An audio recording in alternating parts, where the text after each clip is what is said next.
tonight the entire complex is sitting at 347,630 acres with 21% containment.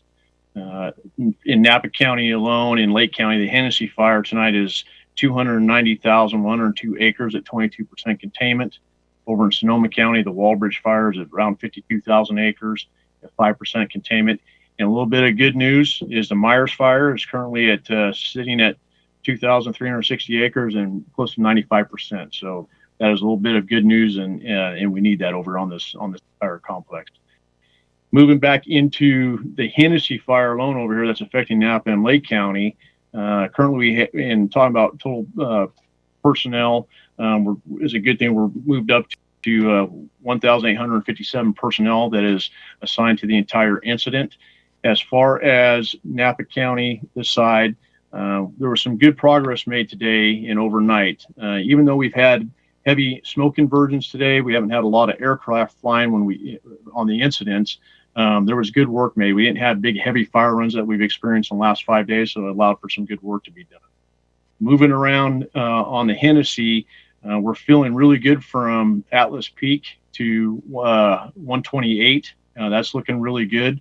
We're feeling optimistic about the fire's edge from 128 to Pope Canyon Road, out to the fire's edge, and to round up to Etna Springs. We're feeling optimistic there. A lot of good work has been being taken care of.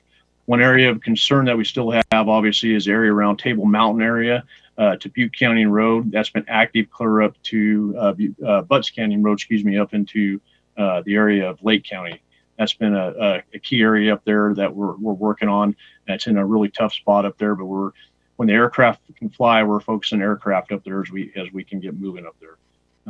Repopulation is right around the corner on a lot of the areas, especially the areas south of 120 Wood in the Woodin Valley area. That should be coming here shortly in the next 24 hours, we're hoping, or 48 hours. We'll start getting areas backed up for repopulation.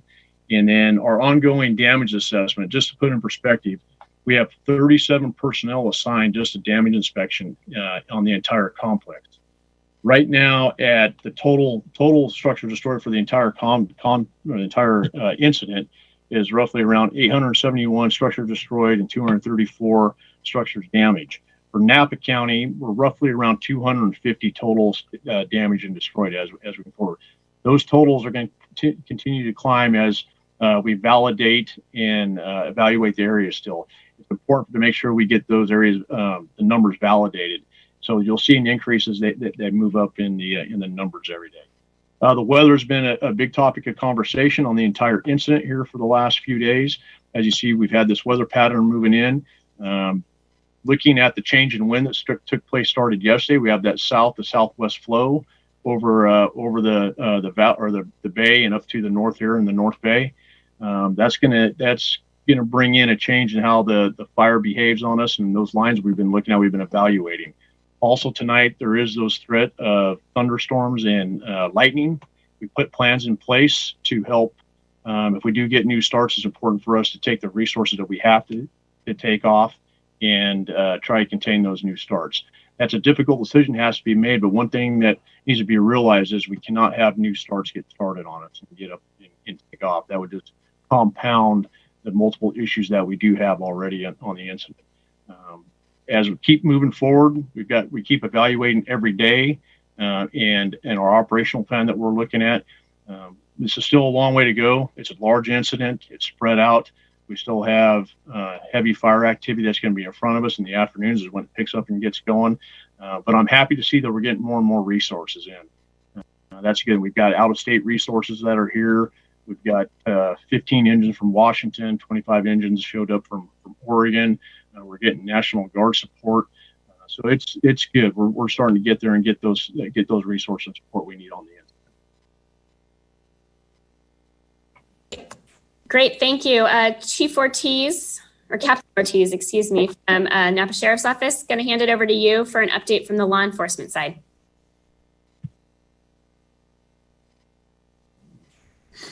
Good evening, everybody. My name is Oscar Ortiz. I am the captain with the Sheriff's Office and Ops Section Chief for the county in the Emergency Operations Center. Not a whole lot has changed in terms of what the evacuations are. In essence, if you look at the map of the county of Napa, really the eastern portion of the county is under an evacuation order, starting at the southernmost tip at Vichy and Monticello, east all the way to the dam. Is under an evacuation order on the way up to the dam. On the right, Woodland Valley, which we're hearing optimism for the next 24, 48 hours. On the left, the community of Circle Oaks, and again, all the way up to the dam. At Moscow Corners, the intersection of 121 and 128, all of Capel Valley is under evacuation. And then to the east of Capel Valley, specifically Steel Canyon, the community of Berryessa Highlands is under evacuation. Berryessa Knoxville Road, basically the perimeter of Lake Berryessa, the Knoxville Recreation Area, and then down into Pope Valley. Going back down to the valley floor, Sage Canyon at Silverado Trail to the east, and all the properties to the east of Silverado Trail. Deer Park Road, again, to the east, including the community of Deer Park and the community of Angwin, down into Pope Valley, and then further east and north to Berryessa Estates and that whole Pope Valley vicinity. And moving up towards Calistoga, again, to the east up to Rosedale, the properties, and then up 29 to the Lake County line on the east side of 29. So that's a very large footprint of evacuation areas. We have, depending on the hours of operation, we have anywhere from 45 to 65 law enforcement officers dedicated to road closures, patrol for property protection inside the evacuation zone and enforcement of the evacuations, and also ready to execute more evacuations if the fire department calls for further evacuations based on the incident. Then we have sufficient resources to start that process. So that's pretty much the end of my report. Great, thank you. I'm going to kick it back to Incident Command. My apologies, Chief Jones. The camera moved to you and I forgot to call on you. So your turn. Sorry about that. No worries. Thank you. I just wanted to give you kind of a broader perspective of what's happening throughout the state. So since Saturday, August 15th, over 12,000 lightning strikes have hit California, with more than 615 new fires that have started just in the last 24 hours. They have more than 24 major fires and 11 CAL FIRE and federal teams, both Type 1 and Type 2, deployed statewide to fight these fires. That's 1.1 million acres burned as of this morning, and we reported additional acres along with the rest of the incidents throughout the state, so that number will grow by tomorrow. Nearly 240,000 people have been evacuated. That number is from this morning as well, which our lightning complex here in the Sonoma Lake Napa unit remains the second largest wildland fire in California's state history. So we haven't seen resources, with all of our resources deployed statewide, they're stretched to limits we haven't experienced in recent history. And we are getting a lot more resources in, and it's been extremely helpful. So that continues to happen, and it's reflected in our operations. So we also, just a couple more things, and I will finish it up. But we have over 14,000 firefighters that are on these incidents statewide, more than 2,400 fire engines, crews, water tenders. In reality, CAL FIRE has 96% of all CAL FIRE engines are committed to responding to these wildland fires statewide. So local government is maxed out as well. And so we are, all of us are committed. And so as Chief Kavanaugh indicated, the lightning coming through tonight potentially could have an effect on our operations. So I just wanted to give that update on a statewide perspective. Thank you. Chief Bellier, do you have anything to add?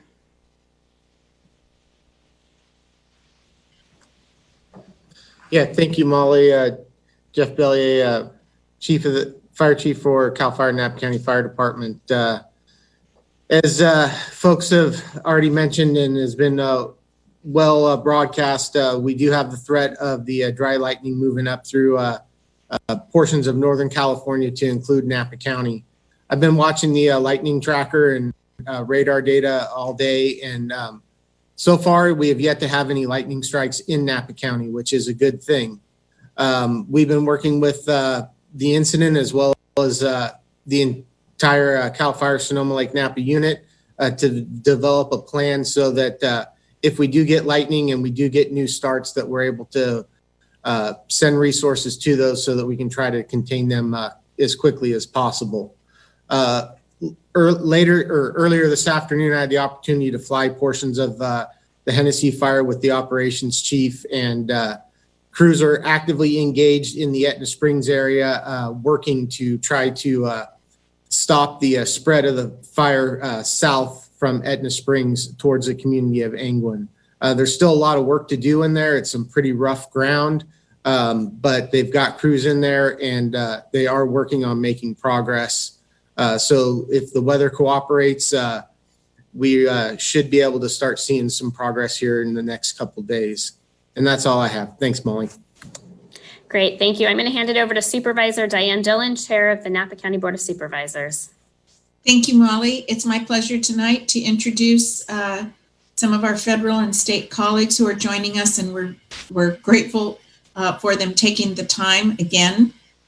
Congressman Mike Thompson, Senator Bill Dodd, and Assemblymember Aguiar Curry. And Congressman Thompson, if you would lead off, please. Thank you, Diane.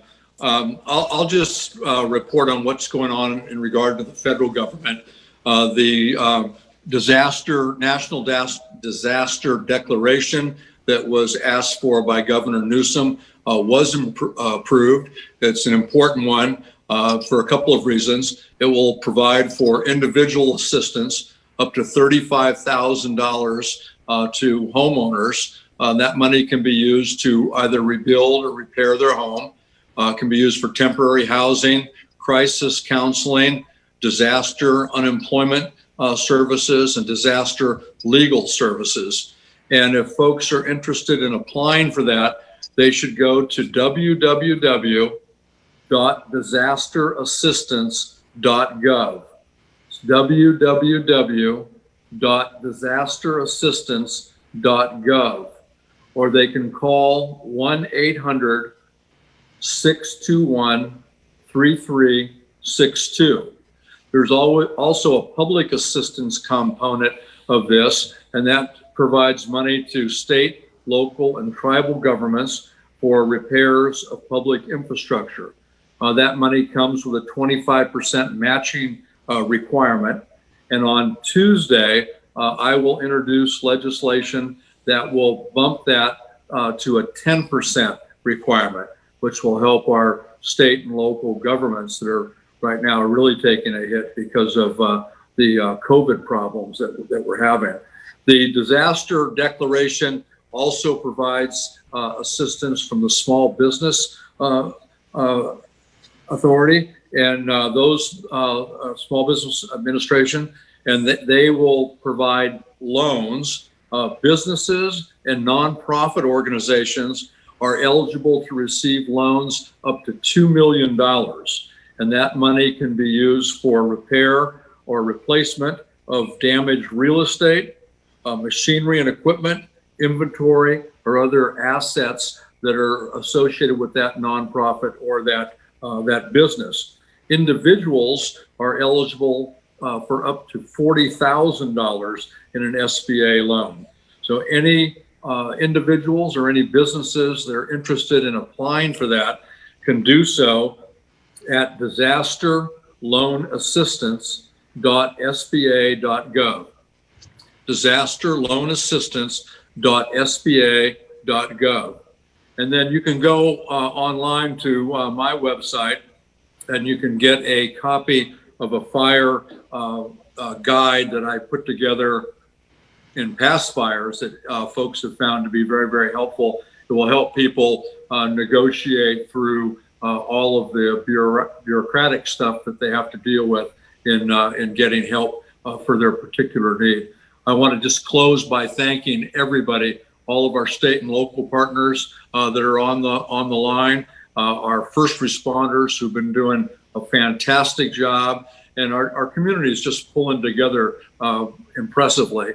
And I know the chief talked about all the effort out in the Etna Springs area today, and I was up there, and not only is CAL FIRE responding, but all of our mutual aid partners. I saw Ventura, San Francisco, Berkeley, Fremont, and OES out in the area. And there's a number of private individuals bringing their own equipment in to help out. So everybody recognizes that this is that we're all in this together, and it's very, very much appreciated. So thank you very much, and I'll yield back.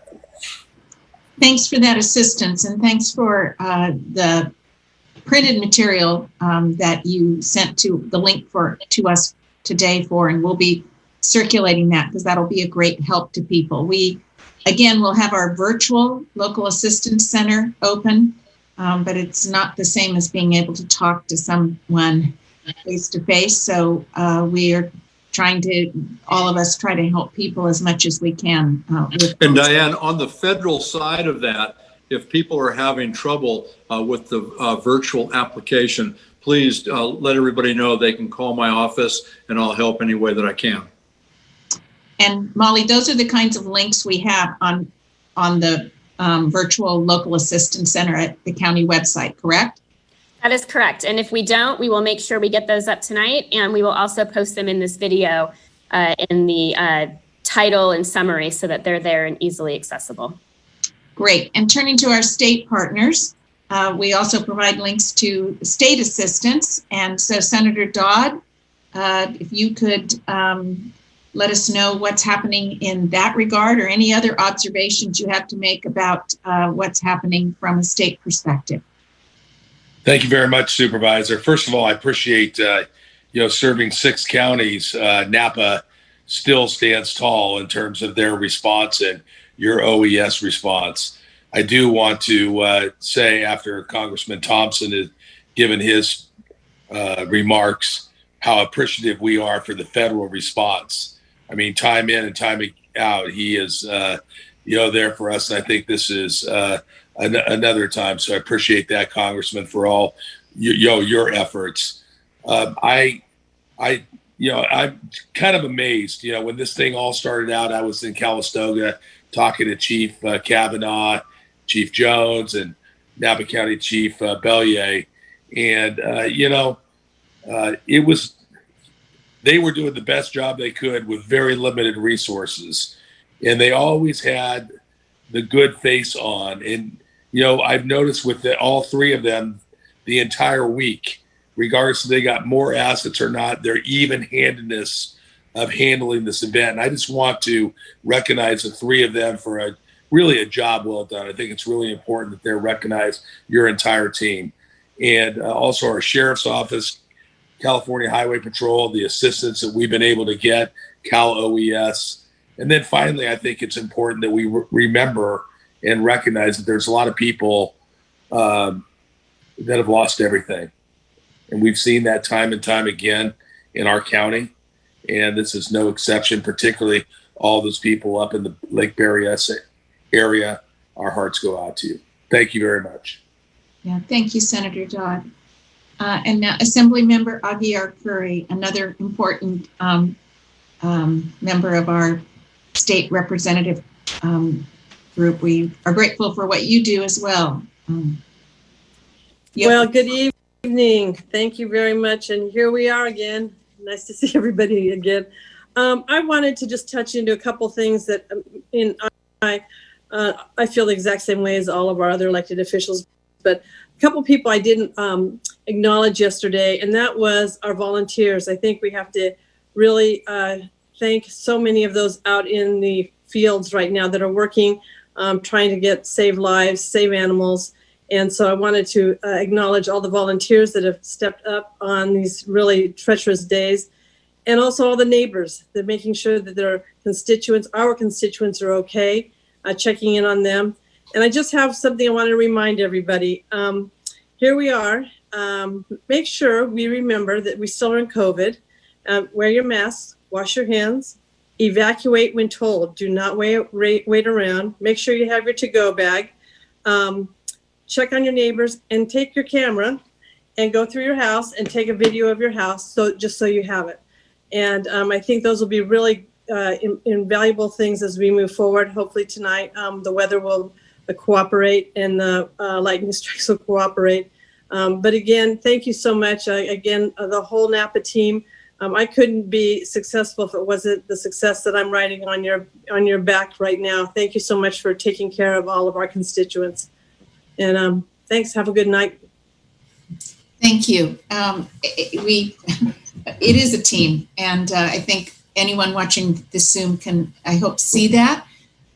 We may be virtual, but we really all do work really well together. We've had great cooperation, as Senator Dodd mentioned. Our sheriff's office working with CHP, California Highway Patrol, to maintain all the places where the evacuations are in force, which is a very, very difficult job. So many people want to return to their homes, and I say we, the CAL FIRE makes the order for the evacuation based on life safety, which they can elaborate on if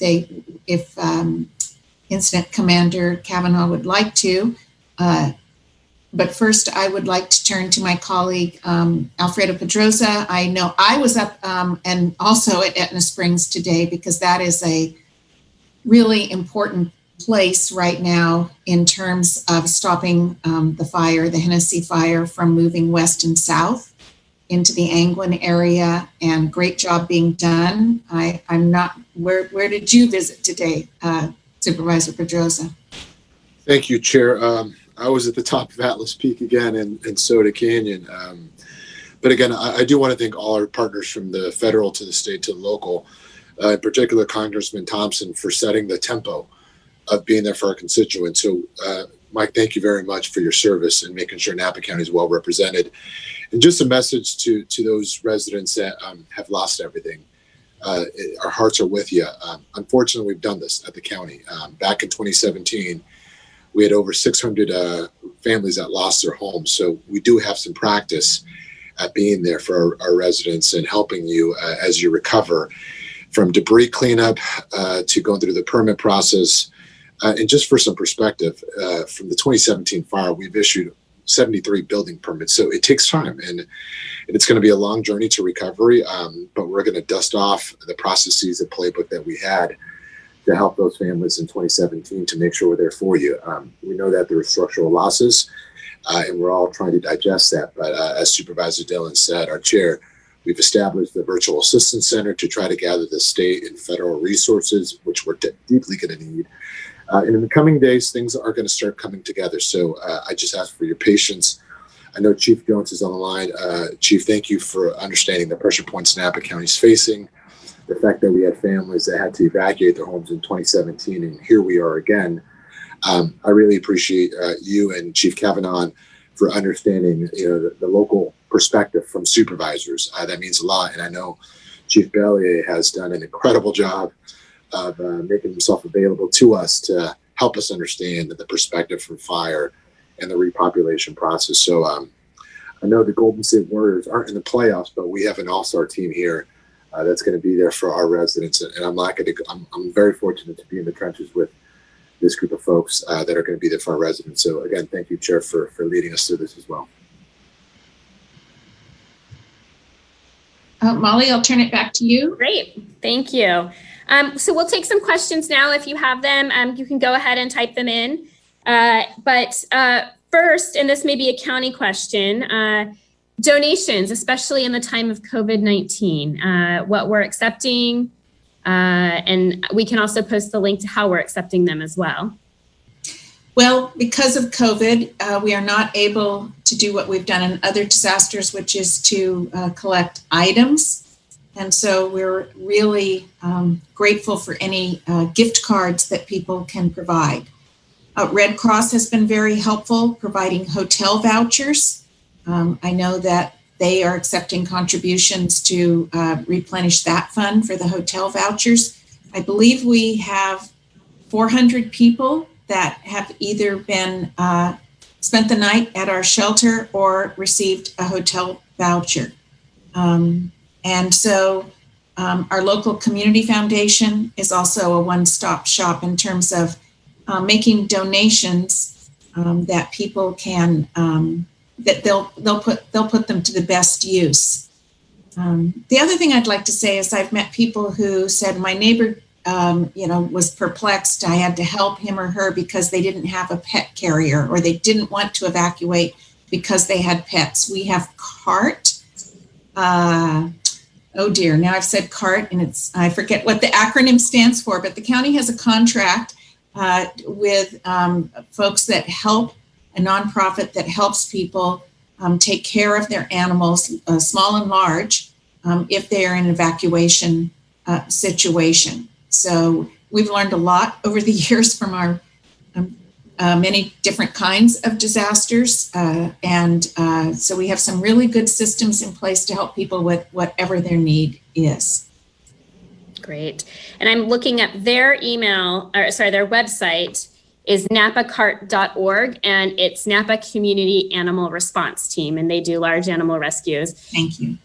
I was questioning that too. So Napa Community Animal Response Team, napacart.org for mostly larger animal rescues. And then the animal shelter is also taking pets and holding them for those evacuated. So we can help you there too. We've had so many, we've had so many people adopt animals during COVID that we actually have more room than usual at the animal shelter. Great. Yes, thank you. Incident Command, are you able to provide information? We talked about it a little bit on Friday night on specific neighborhoods or areas in the community. We're getting questions about Angwin, particularly various estates. I can name some others for you that we're seeing, but maybe start with those. So questions on the activity or what is going on in those areas up there? Yeah. Yes. Yeah. So right now, the area that you just talked about is, we've had various states area. We've had the active fire through there, and we're working diligently to try to get fire lines around that area and making it safe to be able to get that area secured and get the lines in and make sure that we can get people back in there at some point when that's safe to do so. As far as dropping down where the fire's edge is it runs down on the east side of Pope Canyon Road, that area in Childs, Hope Valley. It's on the east side, but we have to keep the area of England and all that still evacuated or in that area. So there's always could be that potential for the fire behavior and the weather to shift on us. And getting people out of there, like we made the decision last week, days ago, to get people out of there was because of the time frames, the one way in, one way out area. Hopefully, as we continue moving up that flank of the fire, like I said, we're feeling optimistic how we're moving from Highway 128 and up the road up towards Edna Springs. But there's still a lot of work that has to be done. I understand people still want to get back into their homes and people want to get on with their lives, but we still have a lot of work to do and secure that.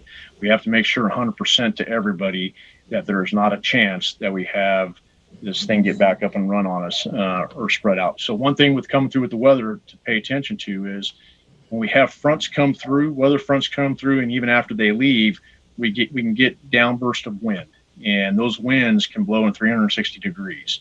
And I've said it multiple times today in some of the meetings we've been in and on the media. The one thing we can't override in a wildfire is wind. It's the one of the main problems that we have is when we have heavy winds. Great. Thank you for that. So we are getting a lot of questions about estimated time to repopulate, return home. It sounds like we need to make it through this weather in the next couple of days and evaluate at that point. Is that what I'm hearing you say? In some of the areas. Now we have some of the areas to the south, as I talked about, south of 121, the Woodland that we're looking at. We have an entire, as I was talking about the DINS, number of people we have working on what we call DINS is damage assessment. We have an entire team made up of fire personnel, law enforcement personnel, and their sole purpose here 24 hours a day is evacuation and repopulation.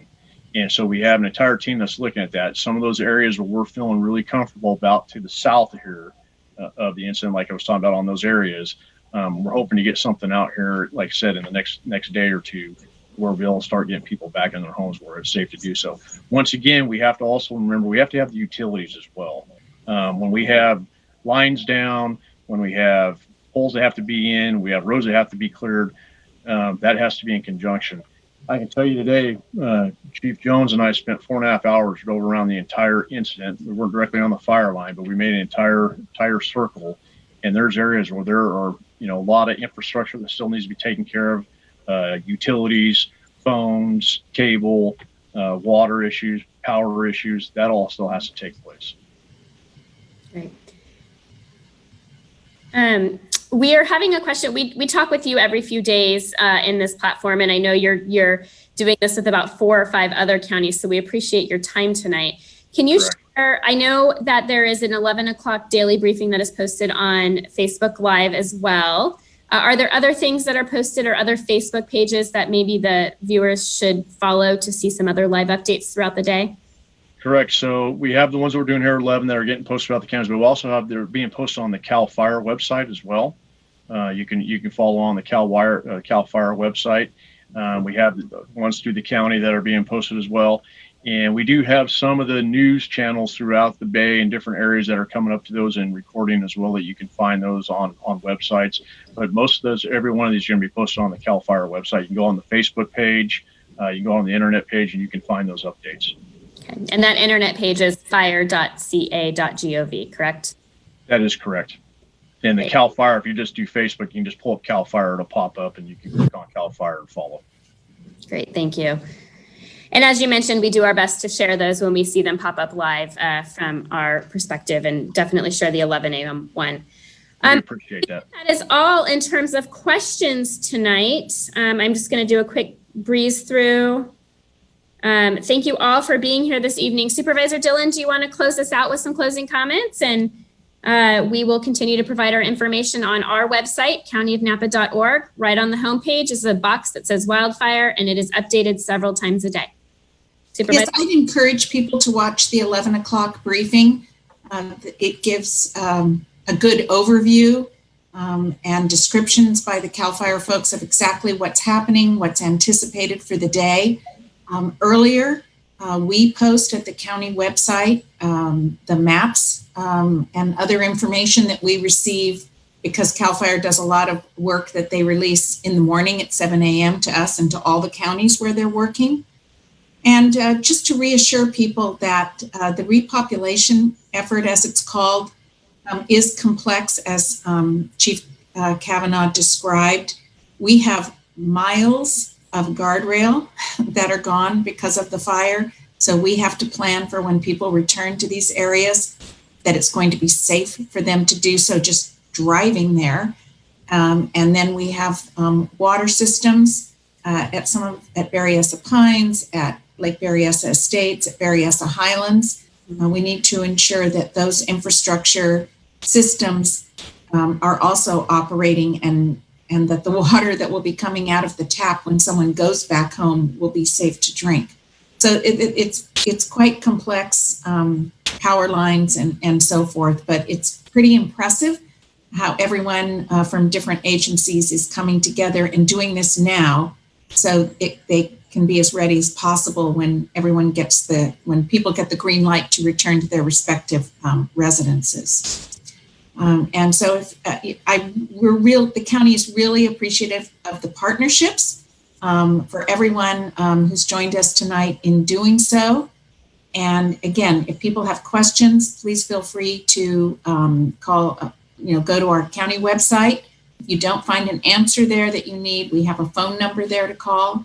And we wish everyone, we wish for Mother Nature not giving us any more hardship tonight in terms of lightning, and so that Chief Kavanaugh and his crew can do what needs to be done to get us through this as soon as possible. So thank you all, Senator Dodd, Assemblymember Aguirre-Curry, Congressman Thompson, watching what's going on in Washington and watching you be here with us. We're just watching you, seeing you out in the district.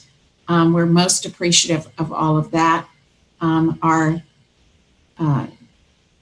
fire crews, our law enforcement crews, thank you again. And thank you, Supervisor Pedroza also. And most of all, thanks, Molly. Good coordination Thanks everybody for joining us. Good night.